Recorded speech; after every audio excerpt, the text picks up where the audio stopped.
নিজের পেটুয়া বাহিনী এবং যারা নিজের শুভাকাঙ্ক্ষী গত 17 বছর তাদের বিরুদ্ধে একটা মামলা নাই, যারা একদিনে জেল কাটে নাই তাদেরকে দিয়ে কমিটি করা হয়েছে।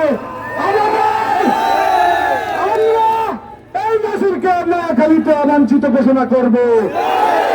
আমার সদর উপজেলা ছাত্র দলের সভাপতি, সাধারণ সম্পাদক, নোয়াখালী পৌরসভার আমি আহ্বায়ক, আমার সদস্য সচিব জিয়াদুল ইসলাম সজীব, নোয়াখালী সরকারি কলেজের আকবর সভাপতি, উনি আমাদের সবাইকে ওনার নিজের লোকের কারণে বঞ্চিত করে দিয়েছে।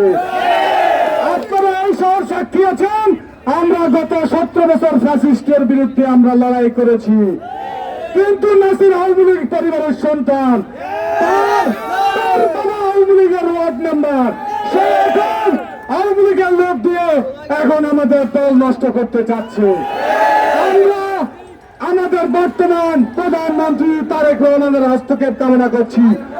আমাদের সিভি, আমাদের ব্যাকগ্রাউন্ড দেখে আপনারা এই কমিটি বিলুপ্ত করবেন। যদি এই কমিটি বিলুপ্ত না করেন, আগামীতে আমরা কঠোর কর্মসূচি সহ হরতাল সহ বিভিন্ন কর্মসূচি দিতে বাধ্য হব।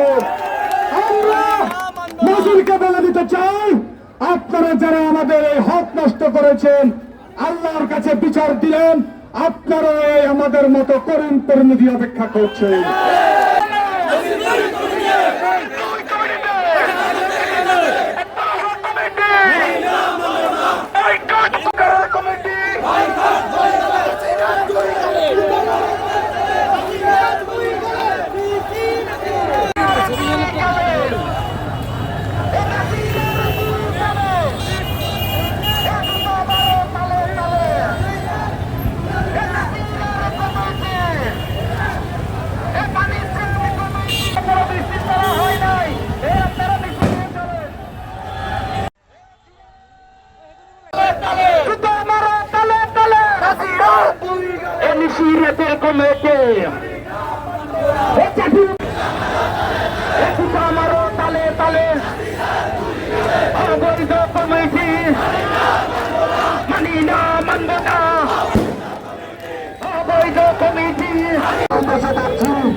আজকে আমাদের এই অবস্থান হচ্ছে আমাদের প্রাণের সংগঠন। আমরা কোন টেলিভিশন ভাই, আমরা কোন টেলিভিশন? নেতা কর্মীকে ধন্যবাদ জানিয়ে আমি আমার বক্তব্য শুরু করতেছি। আপনারা যদি বিলুপ্ত না করেন, আমরা এই শহর অচল করে দেব। পরিশেষে একটা কথা বলতে চাই, আপনারা আমাদের আজকে